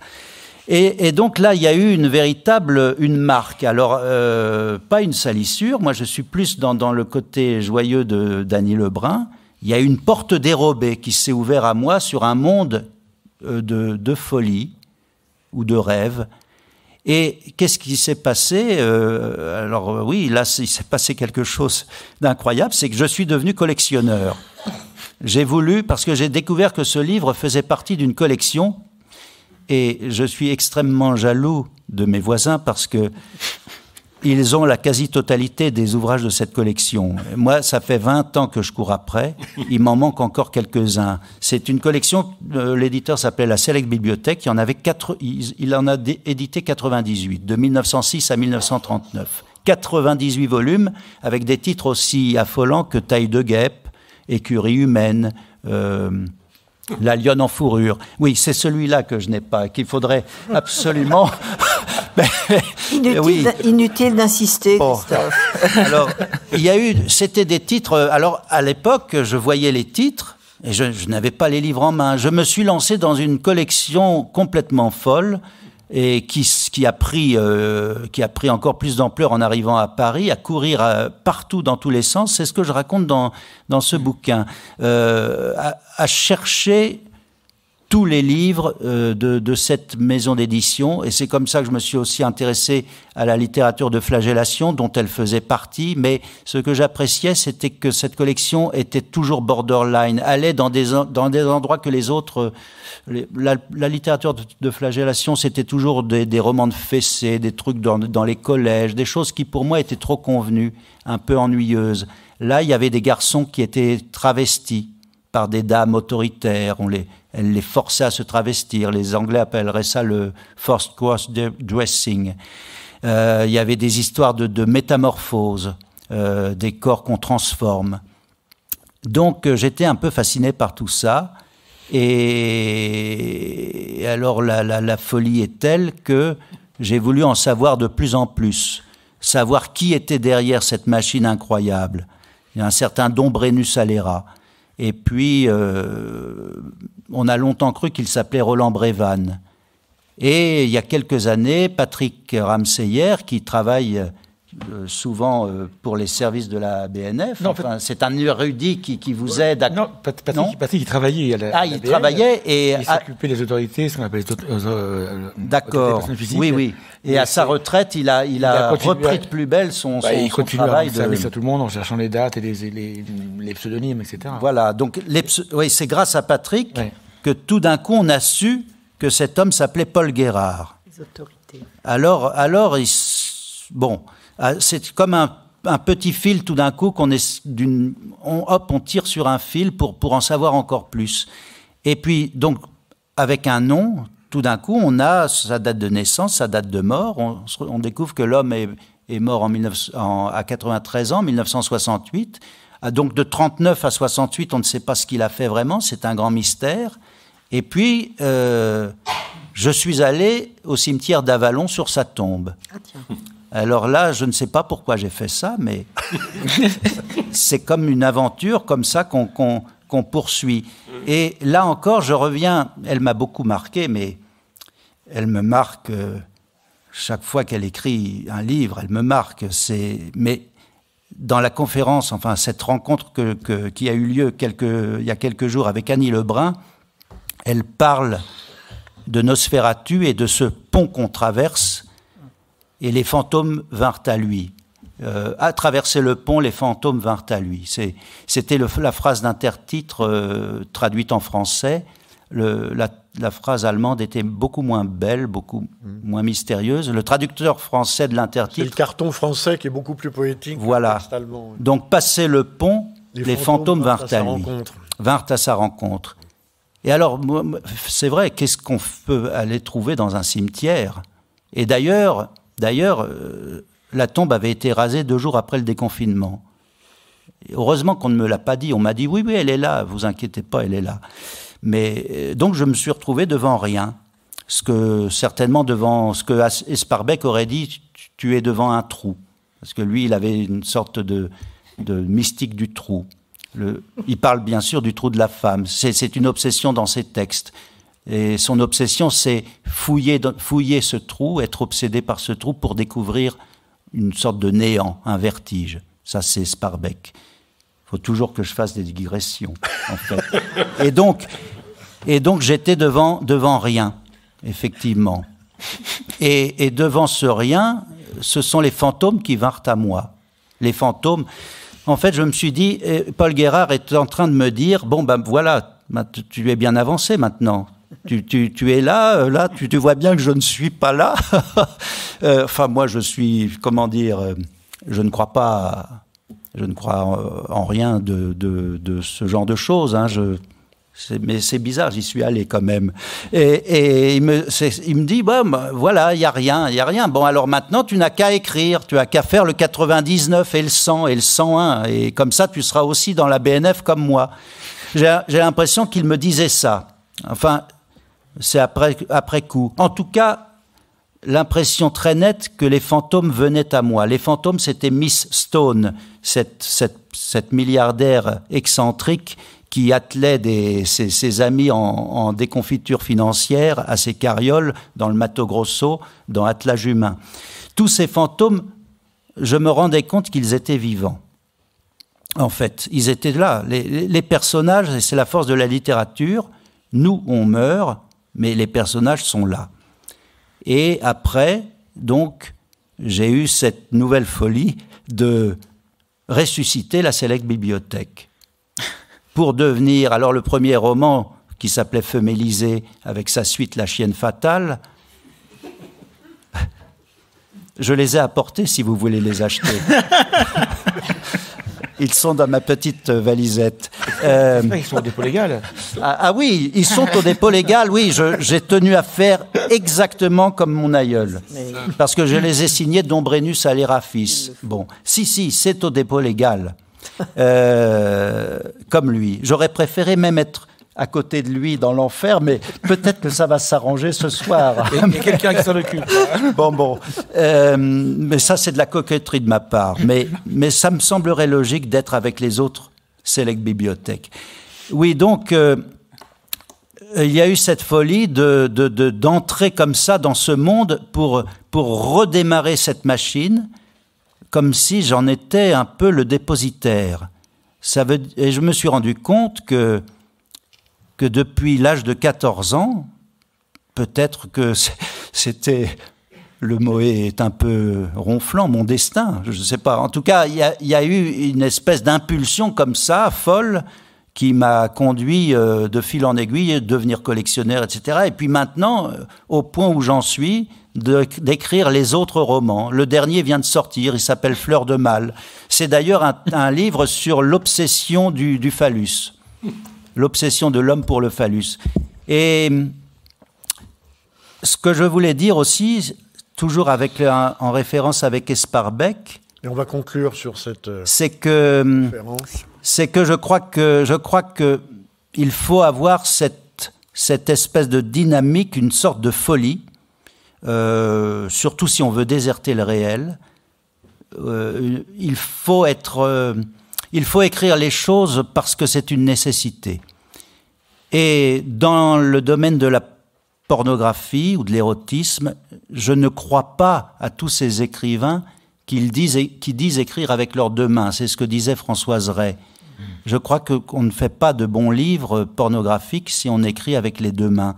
Je veux dire par là, tout simplement, de façon extrêmement crue, qu'on écrit aussi avec son sexe. Mais ça n'est pas tout à fait... on ne va pas jusqu'au plaisir. Je crois que l'écriture est une affaire de désir. Il faut qu'il y ait une tension, une extraordinaire tension pour pouvoir écrire constamment et pour pouvoir accueillir ces fantômes qui viennent à vous. C'est comme une sorte de transe. Et ça me fait penser aussi, et alors je vais finir puisqu'il faut finir. Hein. On va finir en beauté. On va finir en beauté. Si on veut acheter tous vos livres. On va finir en beauté avec une anecdote qui n'a rien à voir avec la littérature, mais avec l'opéra. Il y avait alors un pianiste que vous connaissez certainement parce que c'est un des pianistes les plus... Alors là aussi, j'emploie ce terme de folie. Ce type était quand même fou, oui, je crois. Il était habité. Il faisait du piano par nécessité. C'était Arturo Benedetti Michelangeli, qui avait l'habitude, d'ailleurs, on dit qu'il a fait autant de concerts annulés, enfin si on peut dire qu'il les a fait, il a annulé autant de concerts qu'il en a joué. Bon, et donc il joue, je ne sais plus quel morceau, du Debussy peut-être, 3 morceaux, magnifiques, la salle est en extase. Là, il y a aussi l'extase de l'autre côté, hein, l'extase du spectateur, du lecteur. La salle est en extase, applaudit à tout rompre, il part en coulisses, et puis il ne veut pas revenir. Et on dit, mais maître, maestro, mais le public, pour la suite, il se retourne et dit, je ne peux pas continuer, j'ai joui. Alors, est-ce que c'était pour lui une façon habile d'annuler en cours de route son... Mais bon, je veux vous dire que, en fait, dans l'écriture, c'est pareil. Si vous écrivez un roman porno et que vous jouissez en cours de route, il faut arrêter l'écriture et puis reprendre le lendemain. Il y a toujours cette espèce de tension permanente dans l'écriture et je crois que c'est le secret des livres érotiques. Et c'est ça que les spectateurs essayent de trouver dans un roman érotique, c'est que tout d'un coup, on sent qu'il y a quelque chose qui est investi. Et c'est pareil au cinéma, il y a des actrices qui crèvent l'écran parce qu'elles sont investies, d'autres où il ne se passera jamais rien et elles seront jamais collectionnées avec acharnement, comme c'est le cas parfois j'ai vu à des signatures de Marilyn Jess des hordes de fanatiques qui étaient là tout transis pour avoir une petite dédicace.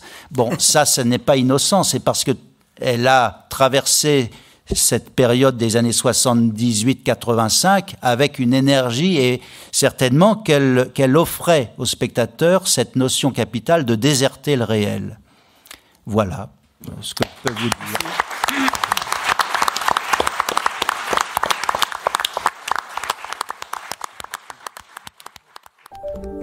Vous venez d'écouter un podcast de la Bibliothèque nationale de France.